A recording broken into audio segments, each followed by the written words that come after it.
Desde el oriente colombiano para todo el mundo llega un programa veraz, objetivo, dinámico y contundente. En este momento empieza Deportes R17, lo mejor del deporte local, nacional e internacional. La actualidad deportiva, junto con el mejor análisis crítico de la región, que llegó para posicionarse entre los mejores. Las voces jóvenes de la radio están aquí. Bienvenidos.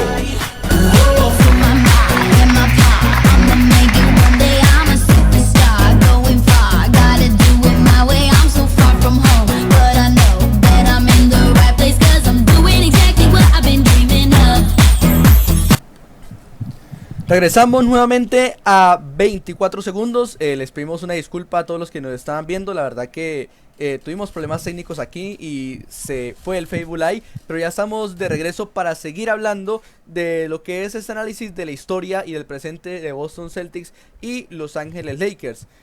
Bueno, para reanudar lo que estábamos hablando, hablamos sobre cómo se debe hacer para organizar un equipo, para organizar una franquicia ganadora, un equipo que marque historia. Y de eso nos está hablando su compañero Brian. Y también vamos justamente a unir eso con nuestro siguiente tema, que son los grandes jugadores, los jugadores franquicia que ha tenido cada institución, cada equipo. Podemos recordar mucho, sobre todo pues el más famoso, y aquí viene también otra vez a lo que hacíamos referencia, que el más grande de Los Ángeles Lakers por la capacidad mediática también que tiene, además de los títulos y de todo lo que ha significado para la NBA. Y aquí está uno de los jugadores que también pues más historia ha marcado, como lo es Kobe Bryant, no solamente en tema estadístico, en tema numérico, sino también en tema mediático, en tema también de publicidad, de marketing, sobre todo en la época en la que estuvo presente, que en paz descanse el gran jugador como lo fue Kobe Bryant, y contra jugadores importantes también que ha tenido Boston Celtics, ¿no? Pero bueno, eso lleva, vamos a empezar a hablar de los jugadores franquicia, también en como pudo ser Larry Bird en su época en los 80 en los Celtics, como lo fue ya jugadores que los que hemos repasado históricamente de ambos clubes. Y voy a darle paso a mis compañeros Joshua y Brian para que justamente nos hablen de esta parte histórica de los jugadores de cada franquicia. Brian, retomemos otra vez aquí en Deportes R17 en 24 segundos.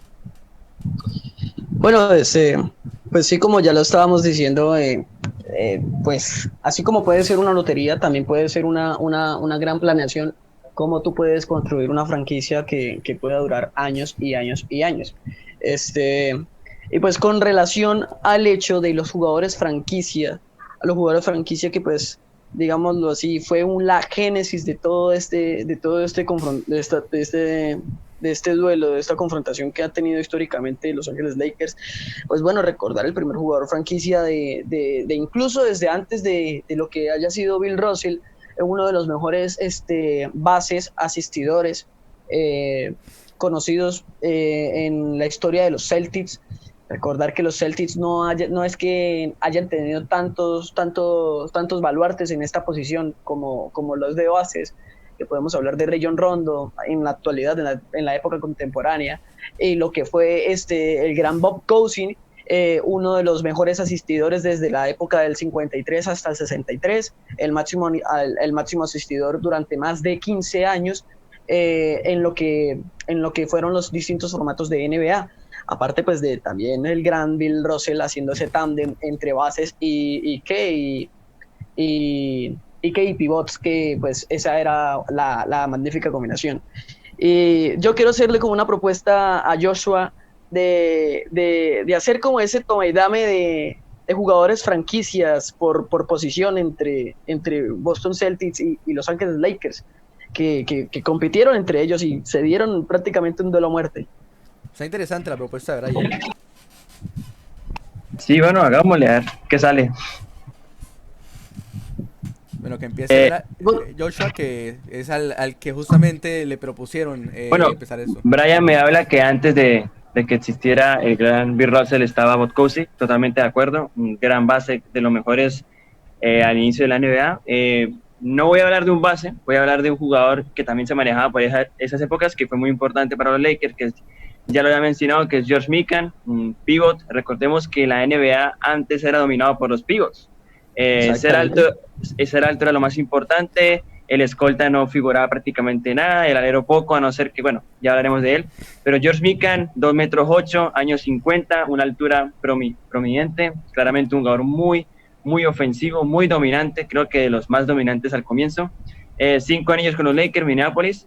De hecho, él fue uno de los que instauró de que influyó para que la NBA instaurara el goaltending. Claramente, un jugador tan alto, el balón cayendo no permitía que los equipos anotaran. Entonces, digamos que estaba un poco chetado, como por aquí decimos. Entonces, sí, digamos que la primera gran figura de los Lakers es George Mikan, que sin duda fue un baluarte para que los Lakers consiguieran 5 anillos al comienzo con Minneapolis.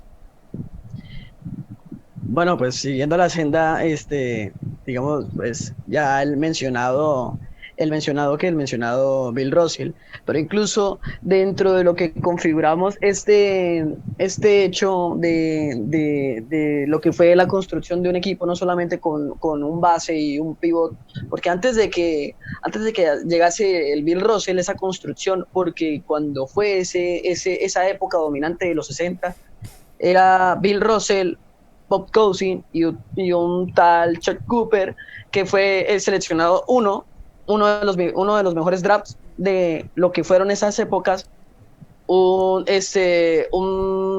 defensivo sin igual, una persona que te corría toda la cancha, según hablan los libros de historia. Pues desafortunadamente pues uno no pudo ver cómo era el modo de juego de estos jugadores. Lo que le narran a uno los libros de historia es que un jugador con una defensa absoluta, algo que puede, digámoslo así, puede decirse emular actualmente lo que se conoce como Kawhi Leonard, un jugador con una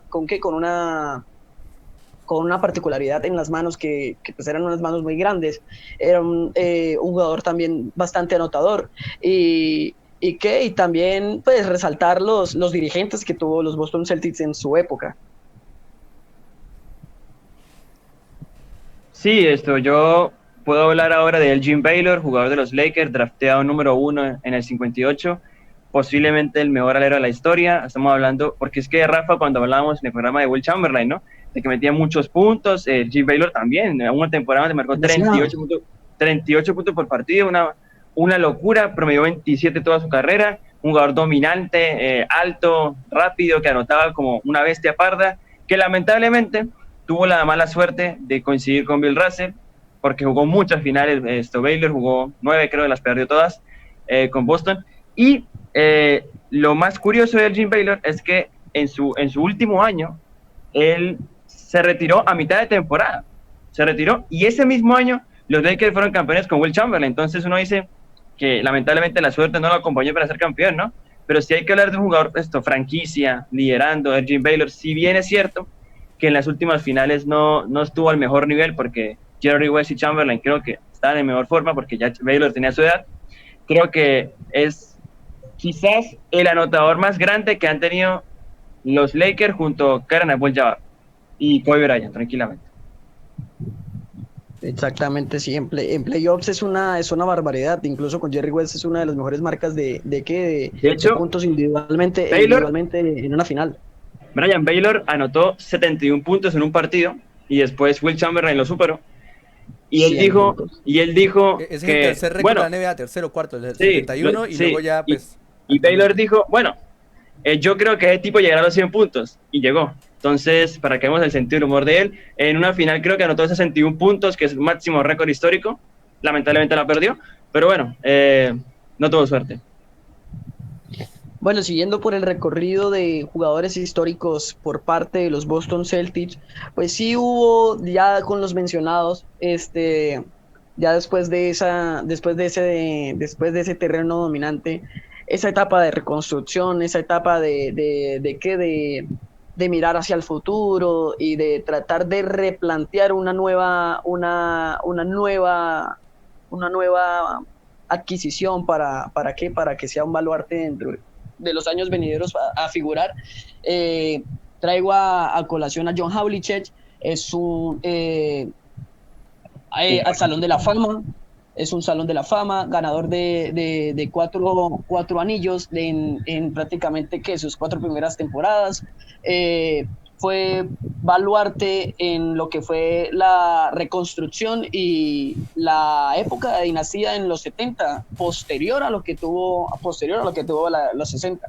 Es que en ese aspecto de la reconstrucción se creía que los Boston Celtics no iban a resurgir, que no iban a ser los mismos, porque pues de tener una década, más de una década de dominio, volver a surgir después de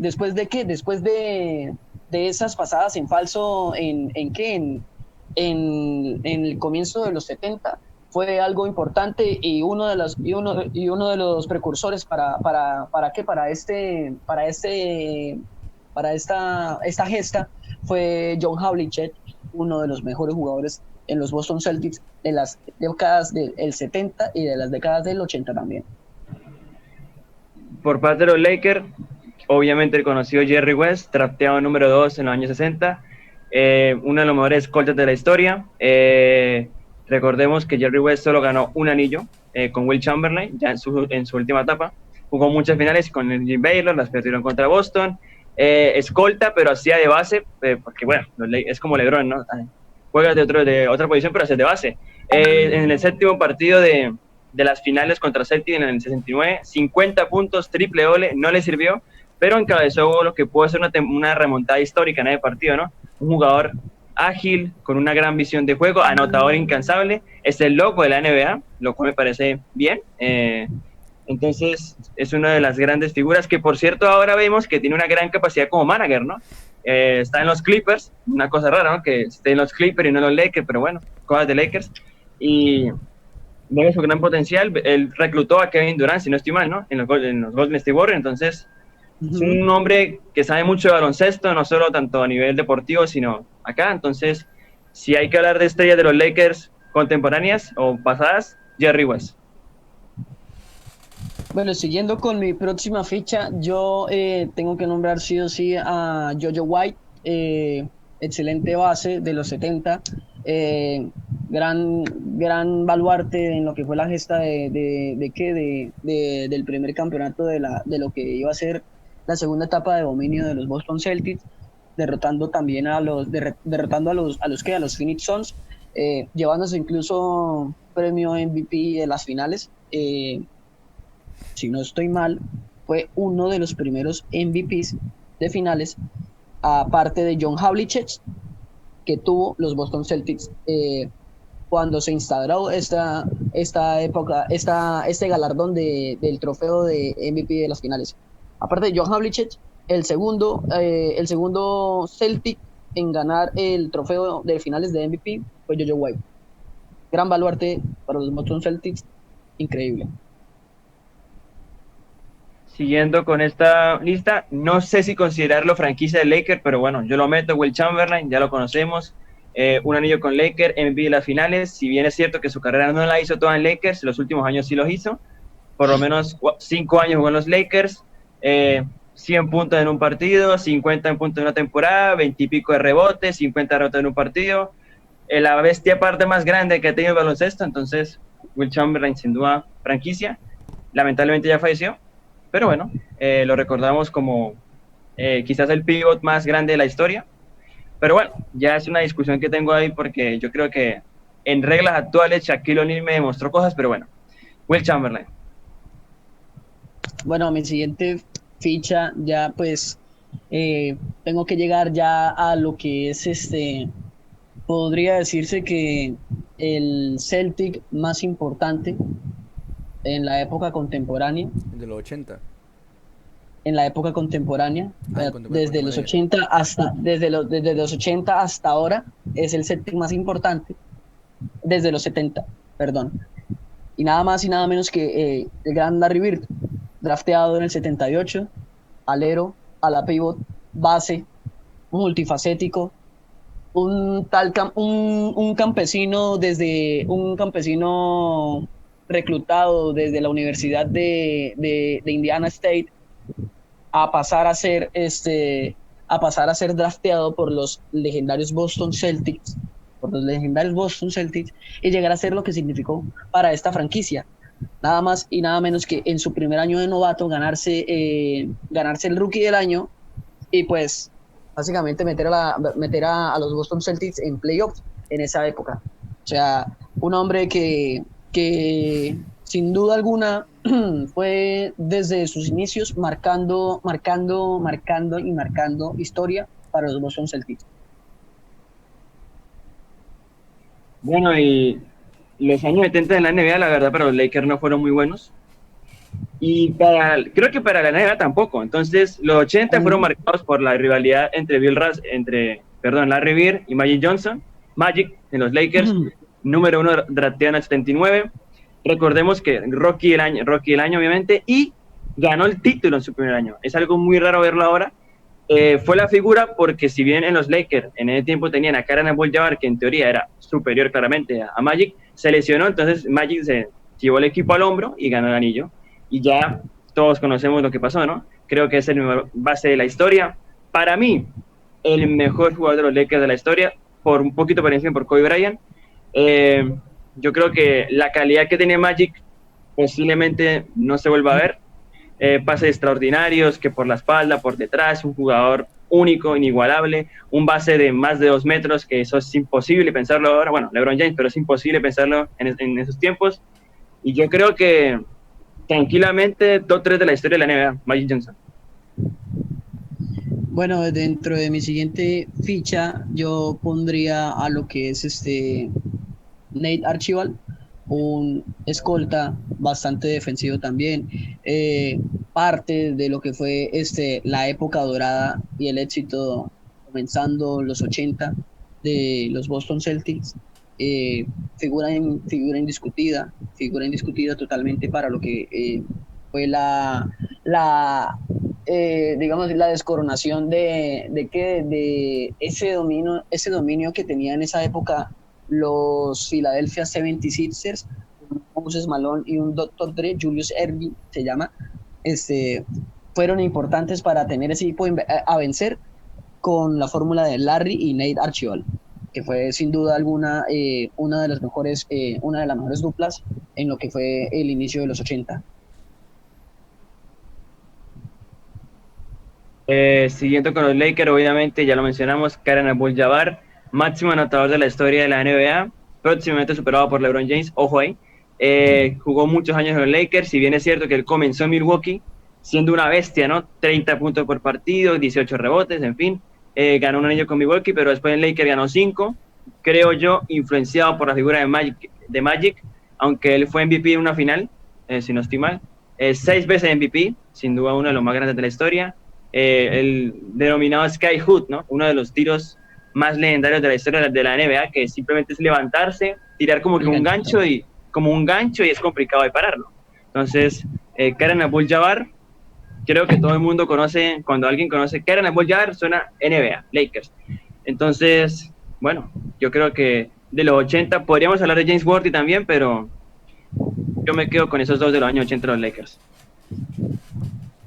Por parte de los Celtics, yo creo que, pues, sin duda también uno de los mejores jugadores de esta época de los 80, varias veces cantidad de seleccionado al All-Star Game, Kevin McHale, un jugador que actualmente es Salón de la Fama, ganador de 3 campeonatos de la NBA, junto con Larry, junto con Nate Archibald y junto con mi próxima figura, sin duda alguna un nombre legendario para lo que es la NBA, uno de los aleros más altos de la época, un alero de 2 metros 8, para ser un alero era totalmente impensado que fuese tan alto. Un jugador dominante, un jugador muy apreciado por lo que fue el legado Lakers, porque no simplemente dejó su carrera como jugador en una marca, sino también como gerente general años después, y pues un baluarte sin duda en lo que fue la trayectoria de los Boston Celtics. Yo a James Worthy no lo pongo como franquicia, lo pongo más como este jugador de rol que aporta muchísimo y que te puede dar, y que todo equipo necesita para tener un anillo, ¿no? Entonces, siguiendo la perspectiva, llegamos para mí, ¿no? En los 2000 con Shaquille O'Neal, 3 anillos, creo que es el pivot más dominante de la historia de la NBA, ese hombre en el prime tranquilamente era indestructible. Kobe decía en una entrevista que Shaquille O'Neal, si se hubiese cuidado más, tendría mucho más anillos, totalmente de acuerdo. O sea, capacidad anotadora increíble, en el posteo era insuperable, reboteador, si bien es cierto que el tiro libre era malo, pero no importaba porque eso lo suplía con las otras habilidades. MVP 3 veces en finales, fue la máxima figura claramente para que los Lakers consiguieran ese tripit en la década del 2000 con Kobe Bryant. Entonces, si bien fue drafteado por Orlando, pero él hizo su carrera o los máximos triunfos en Lakers. Y pues terminó tempranamente para mí, ¿no? En 2004, así que Shaquille O'Neal lo meto dentro, jugador franquicia de los Lakers. Para mí ya como cerrando esta época desde los 80, porque pues ya la participación de los Boston Celtics a partir del 89 fue en declive, y pues el jugador para mí más significativo en esa época, también parte del gran equipo que conformaron Kevin McHale y conformaron Larry Bird, pues diría Cedric Maxwell, un MVP de finales contra los Houston Rockets, uno de los jugadores más importantes de esta regeneración de los Boston Celtics para pasar a hacer la tercera etapa de dominio en los 80. Un jugador completo, un jugador con defensa, un jugador con ataque, un jugador también que pasaba bien el balón, que tenía buenas asistencias, que tenía la capacidad de rebotar y de simplemente hacer un costa a costa y encestarla en el área contrario. Un jugador decisivo para lo que fueron los playoffs, el camino de playoffs que tuvo que tener los Boston Celtics, muy importante para su historia. Sus cifras lo demuestran, solamente con el galardón de MVP, ser el tercer Celta en ser coronado como MVP, es algo importante para esta franquicia. Bueno, en los 2000 los Lakers tuvieron a Paul Gasol, tuvieron a Fischer, tuvieron a Artés, a Lamar Odom. En el 2004 por ahí también el intento de anillo del señor Malone, pero digamos que no marcaron. Bueno, Gasol creo que sí marcó un hito en los Lakers, podríamos decir que Sí. El Gasol con Bryant eran la dupla perfecta para que los Lakers consiguieran los 2 anillos en el 2009-2010, así que sí, voy a meter a Gasol como uno de los más importantes también de los Lakers, digamos que en esta época contemporánea, pívot español, creo que el jugador de España más grande de la historia, no europeo, porque creo que Nowitzki es superior, pero sí fue muy importante para que los Lakers ganaran. Sobre todo esas batallas con Garnett en las finales fueron muy buenas, y creo que Gasol se merece un puesto entre los jugadores más importantes de los Lakers. En mi siguiente figura yo nombraría pues a la persona que tú acabaste de nombrar, Kevin Garnett, canjeado por rondas del draft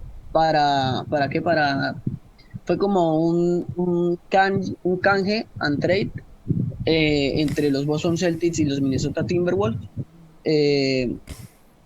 MVP de temporada con los Boston Celtics, un ala pivot dominante, uno de los mejores reboteadores ofensivos en la historia de la NBA, uno de los mejores reboteadores en la historia también, si no estoy mal, un jugador excesivamente dominante en lo que era la pintura, multifacético, te podía asistir, te podía bloquear, te podía recoger los rebotes que quisiera, e incluso la prensa tendía como a hacer estas comparaciones odiosas. Las comparaciones son odiosas. Hacían esta comparación entre lo que fue Kevin Garnett y en su momento Dennis Rodman, dado a que tenían una gran astucia defensiva y también ese sentido de la posición y ese sentido de dominante en lo que era recoger los rebotes y ser muy dominante durante prácticamente la época de los 2004, de la época de los 2000 en adelante.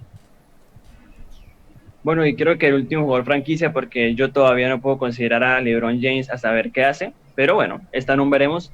Y también, ojo con Anthony Davis, ¿no? Ojo con Davis porque es mucho más joven, tiene muchos años, entonces Davis por ahí puede meterse. Pero bueno, el último claramente es Kobe Bryant, 5 anillos, en el 97 fue drafteado, sí, o 96, bueno. 3 años con Shaquille O'Neal, 2 con él siendo como figura, un MVP nada más, en temporada regular, 2 en finales, marcó 60 puntos en el partido de su retiro, algo que es una locura. Sin duda la mentalidad que este hombre tuvo para lograr las cosas fue muy grande. Hasta el final. De hecho, sí, el partido que perdió con los Celtics, si no estoy mal, el sexto partido del 2008, que fue una paliza, 40 puntos prácticamente, perdieron en el último partido en el Garden. Kobe decía que cuando él iba a entrenar después de eso, se ponía la canción del público de los Celtics cantando lo que ellos cantaban ahí en el partido. ¿Para qué? Para motivarse y sentir esa frustración, ¿no? Para decir que no le vuelve a pasar. Y mira, 2 años después se vengó de los Celtics, entonces es un jugador que sinceramente es una pérdida muy grande para el mundo del deporte que pasó este año. Entonces Kobe Bryant lo pongo al lado de Magic, un poco por atrás, pero lo pongo al lado de Magic como los dos jugadores más grandes de la historia de los Lakers.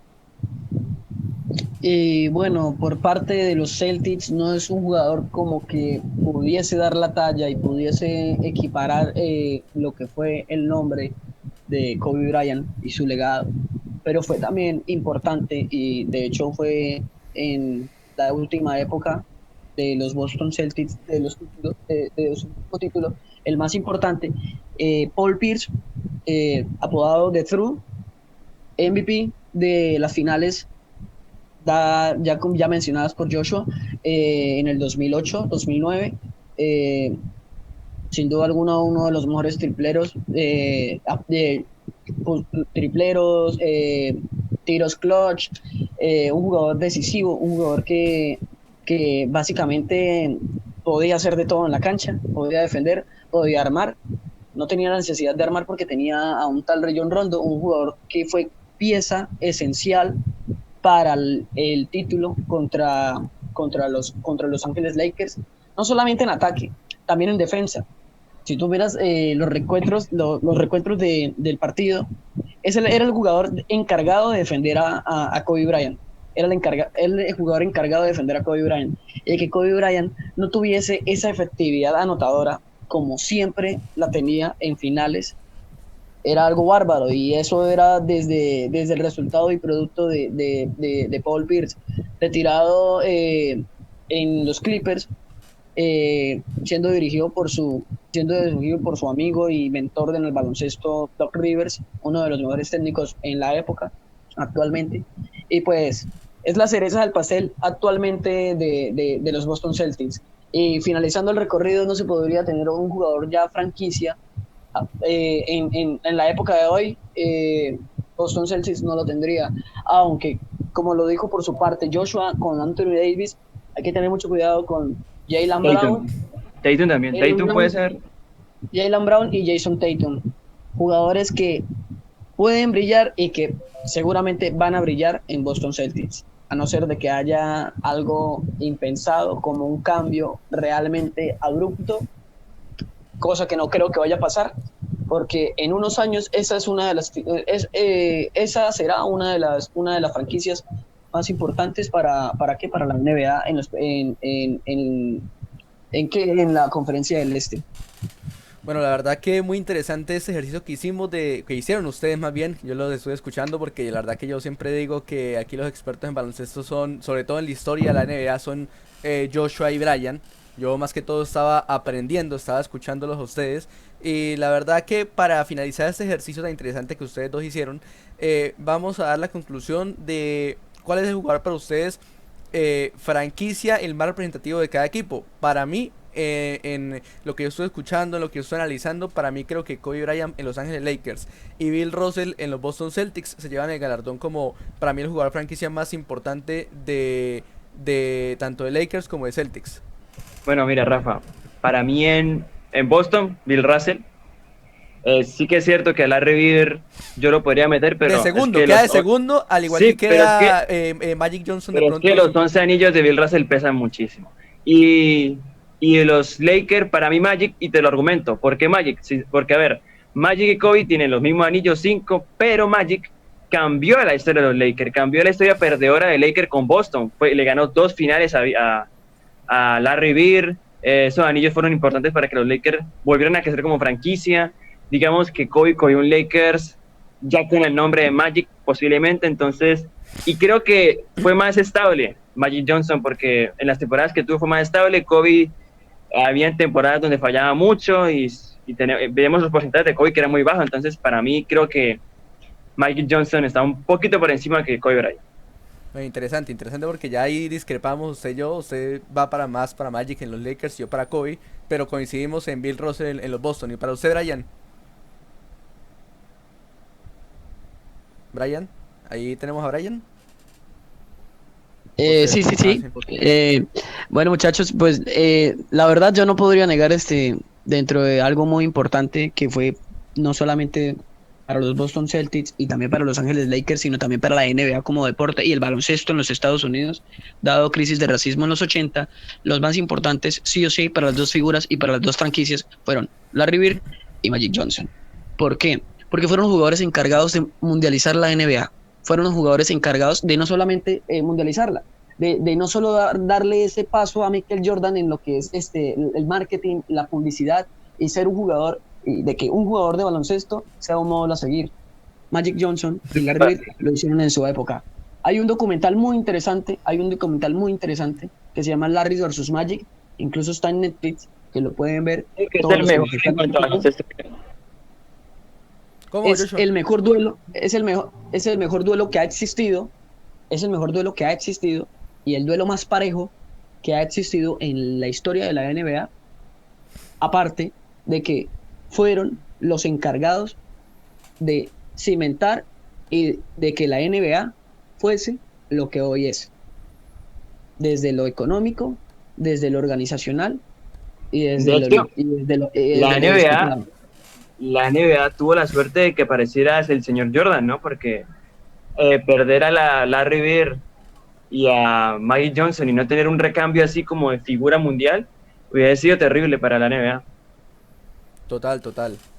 Creo que eso Es fue que- de la importancia de la NBA, lo que es Michael Jordan. Pero también hay que decir lo que entre Magic y lo que fue Larry Bird, pues obviamente mucha gente considera que en el boom de marketing, pues Michael Jordan sí, como lo hemos dicho, es el más grande en el tema de marketing. Creo que nadie lo ha superado en ese tema.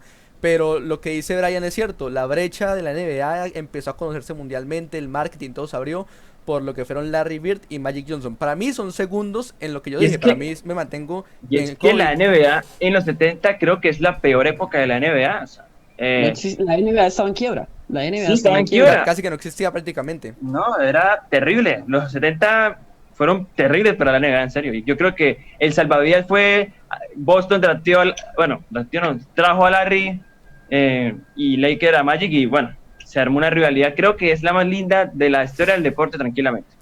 No, y vea Y que es por que ejemplo, sí, en, en esa época, incluso era bastante curioso porque el baloncesto, gracias a Larry y a Magic, traspasaba el hecho del deporte. Llegaba incluso hasta temáticas raciales, hacia de que si tú eres un blanco viviendo en Estados Unidos, tú tienes que irle a Magic. No puedes irle tienes que irle a Celtics. No puedes irle a Magic. ¿Por qué? Porque Magic es una persona de color. Era esa guerra incluso racial en el baloncesto. Era también ese compromiso dentro de los jugadores en la aceptación de la NBA, porque la NBA incluso en los 70 era racista. La NBA, un blanquito no, en los que llegaba 60, jugando el fútbol, primero, De que los blancos no podían ser buenos jugadores de NBA, ¿no? O sea, si tú miras el primer blanco que resaltó, que pues en esa época marcada fue Bob Cousy. El segundo blanco que resaltó fue el mismo Rick Barry, y Rick Barry resaltó una temporada, y Rick Barry no fue un nombre mediático porque era un blanco, y era un blanco que no podía jugar en NBA. O sea, desde esos mismos estereotipos y desde esa rivalidad que traspasaba incluso el baloncesto, y eso es lo más importante, y que incluso llegó a que con estos estándares de raza, los que eran de Los Ángeles y eran blancos, y en esa época con el apogeo del racismo en los 80, fue algo desde la corrección social, desde mandar un mensaje también importante, y desde que la época de los 80, y gracias a Larry y a Magic, la NBA no se transformase simplemente en un solo deporte, en simplemente un deporte, sino un estilo de vida y también algo que pudiese generar conciencia social. Y desde esa perspectiva, y desde lo deportivo, desde lo galardonado, y desde todo lo demás, para mí, los mejores jugadores de ambas franquicias y los más significativos van a ser Larry Bird y Magic Johnson. Interesante. Bueno, interesante. Bueno, a lo último simplemente vamos a mostrar o a dar las estadísticas de esta temporada. Ya nos quedan menos de 3 minutos, así que vamos a hacerlo rápido. En esa temporada se encuentran los Lakers primero con 49 victorias y 14 derrotas. Tercero está en su conferencia Celtics con 43 victorias, 21 derrotas, prácticamente ambos clasificados ya a playoff. Pese a que lleva una mejor racha y un mejor momento los Lakers, los Celtics no se quedan atrás. La final que podría ser tentativa para esta NBA son los Lakers contra los Bucks, pero Celtics también puede dar sorpresa y Rafa, nuevamente da igual si son los bots, da igual si son los bots, todo el mundo siempre va a querer un Lakers Celtics, da igual si Sí, son no, los bots. siempre, esa es la final que ojalá incluso me gustaría ver, por eso traje a colación el tema de hoy, porque sería algo muy interesante que estos dos, otra vez por la parte histórica, se volvieran a enfrentar en una final. Bueno, compañeros, para finalizar este programa, primero voy a leer el comentario de uno de nuestros seguidores, Orlando Guillén García, que le mandamos un gran abrazo para él. Dice: buenas noches, el duelo de Magic y Bird comenzó en la NCAA y luego que los dos fueron drafteados en la NBA continuó. Exactamente. Pero el Eso es marketing de la verdad, liga esa rivalidad viene desde antes. Bueno, y él dice que lo que yo dije, que el verdadero marketing tangible y la NBA se hizo cuando llegó Jordan a la NBA, que tomó ese boom a nivel mundial. Ahí está nuestra opinión de uno de nuestros seguidores, Orlando Guillén, entrenador de baloncesto, así que le mandamos un gran abrazo a él. Ojalá lo podamos tener algún día en este programa. Y para finalizar, les cuento que con el gran aumento, el gran índice que hay de contagios en Orlando, allá en la Florida, en Estados Unidos, Adam Silver, comisionado de la NBA, afirmó que posiblemente si sigue ese aumento pues no se va a disputar la NBA lastimosamente. Estamos, hoy es 1 de junio, inicio de mes, estamos a 31 días de regreso de la competición, está cerca el inicio, incluso se está A invirtiendo 29 días. ¿Qué? Porque a 29 días. A 29 El días, día perdón. inaugural. Y ya El es día julio, inaugural es ¿no? el 30 de abril. Sí, Ya bueno, es julio, ya estamos en el mes auge. muchachos, ya queda un minuto. 150 millones de dólares se van a invertir en la burbuja, que va a ser el campo donde van a disputar los partidos. Pero bueno, ya eso será tema para debatir en el próximo capítulo, en el próximo programa, perdón. Ya queda menos de un minuto, así que para que se despidan rápidamente, 10 segunditos, Joshua y Brian. Gracias por estar con nosotros, Joshua. Gracias, Rafa, Brian, y esperemos que el próximo miércoles hablemos más de baloncesto. Brian, gracias por estar Gracias, con nosotros esta Rafa. noche. Muchas gracias, Rafa, y a Joshua y a todos los que nos escucharon. Que tengan muy buena noche y nos vemos el próximo miércoles. Bueno, como siempre, ahí están los dos analistas, los dos expertos en baloncesto aquí en Deportes RI7 y en 24 segundos. A todos ustedes queremos desearles feliz inicio de mes. Muchas gracias por estar acompañándonos esta noche en 24 segundos. Nos vemos dentro de 8 días hablando nuevamente de baloncesto y este viernes con Joshua y con los otros compañeros hablando de fútbol directo aquí en Deportes RI7. Que tengan todos una buena noche, un buen resto de semana y nos encontramos el día viernes. Aquí voy a un momento acá. Bueno, nos encontramos el día viernes. A todos ustedes feliz noche, así que chao, chao.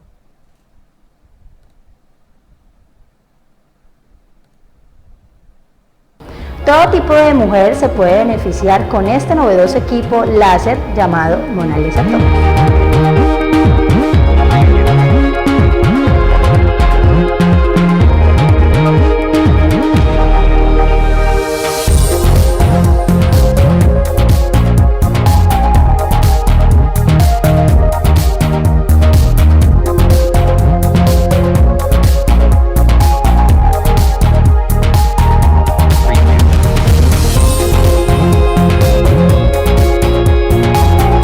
Reserva tu cita en los datos que aparecen aquí en pantalla. El doctor Álvaro Ochoa, tu ginecólogo amigo, te espera.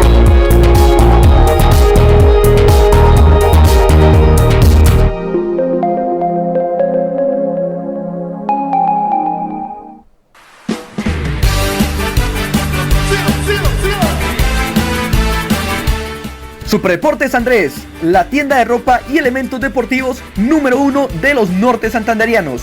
La única empresa 100% cucuteña que ha vestido al Cúcuta Deportivo y a los grandes del deporte rojinegro. Balones, camisetas originales, guantes y otros elementos deportivos los puedes encontrar en Superdeportes Andrés, el que mejor viste a los deportistas del hoy y del mañana. Patrocinador oficial de Deportes R17, ubicado en el centro de Cúcuta, en la calle 12, número 406. Número de contacto 313-2140-481.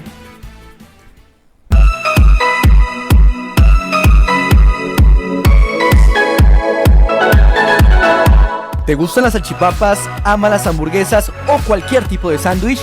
Ven y prueba las más exquisitas papas locas, únicas en la ciudad, y descubre las más deliciosas y económicas comidas rápidas de Cúcuta. Si eres amante de lo más sabroso, este es tu lugar. Juniors, el hogar de las mejores comidas rápidas de la ciudad. Estamos ubicados en la avenida 11 Este, en el barrio Quinta Oriental, diagonal al Colegio Municipal María Concepción Loperena. Pide tu servicio al 574-1400 y al 322-307-6075. ¡Te esperamos! ¿Eres un deportista y quieres que te descubran?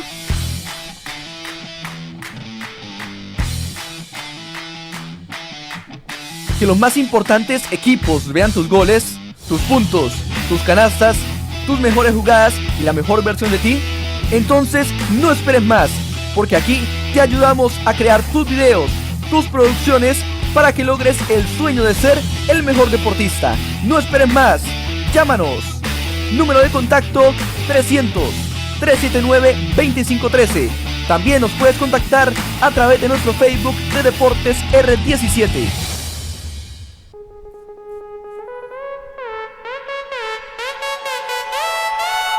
Las mejores noticias, el mejor análisis, los debates, las entrevistas y las historias más interesantes están solo aquí. Fútbol Directo, otra forma de ver y analizar todo lo que acontece en el mundo del balompié a nivel local, nacional e internacional. No te lo pierdas, lunes y viernes a las 6:15 de la tarde a través del Facebook de Deportes R17.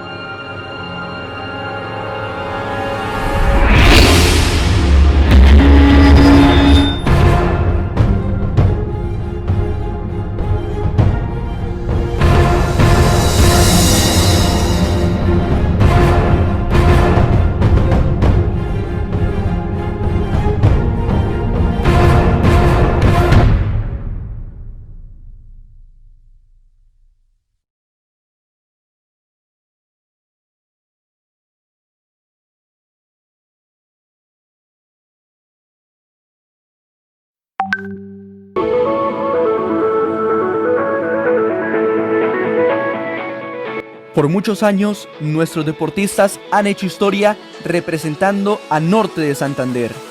Amor, pasión, esfuerzo y sufrimiento. Es todo lo que han dejado estos héroes en el campo de batalla, dejando en alto el nombre de nuestro departamento, y por ello se merecen todo nuestro respeto y admiración. La historia es para recordarla, quererla y volverla a vivir. Y por eso, hoy les contamos que el Museo del Deportista Norte Santanderiano es una realidad. Las mejores hazañas, los sueños cumplidos y la gloria eterna alcanzada por nuestros deportistas recopiladas en un solo lugar. Gracias a Superdeportes Andrés y Andrés Ramírez, que hace de este sueño una realidad. El Museo del Deportista Norte Santanderiano. Un abrazo para todos, no lo olviden. El Museo del Deporte Norte Santanderiano, apoyémoslo todos en Cúcuta, Norte de Santander y Colombia.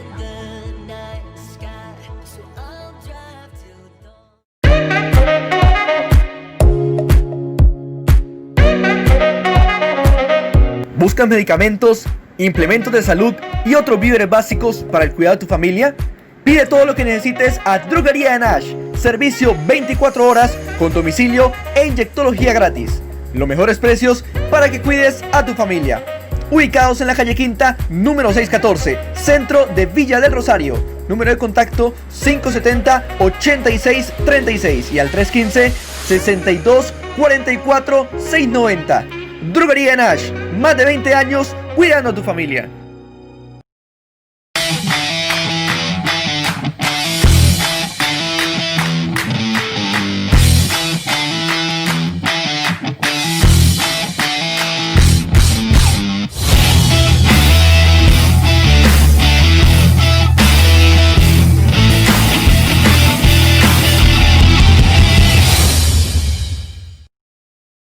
Búscanos en YouTube como R17 Plays, el lugar donde lo real y lo virtual se unen.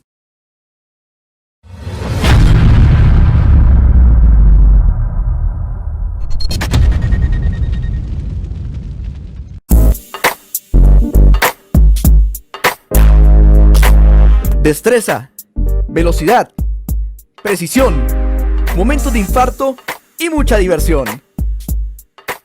Lo mejor del deporte de la pelota naranja, cubrimientos, entrevistas, análisis de las ligas locales, nacionales y lo más importante del mejor baloncesto del mundo lo encuentras en un solo lugar.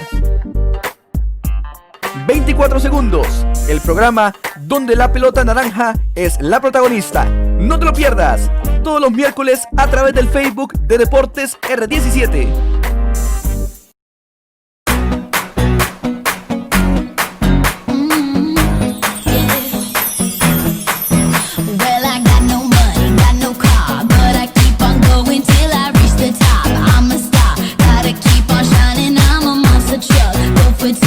Desde el oriente colombiano para todo el mundo llega un programa veraz, objetivo, dinámico y contundente. En este momento empieza Deportes R17, lo mejor del deporte local, nacional e internacional, la actualidad deportiva, junto con el mejor análisis crítico de la región, que llegó para posicionarse entre los mejores. Las voces jóvenes de la radio están aquí. Bienvenidos.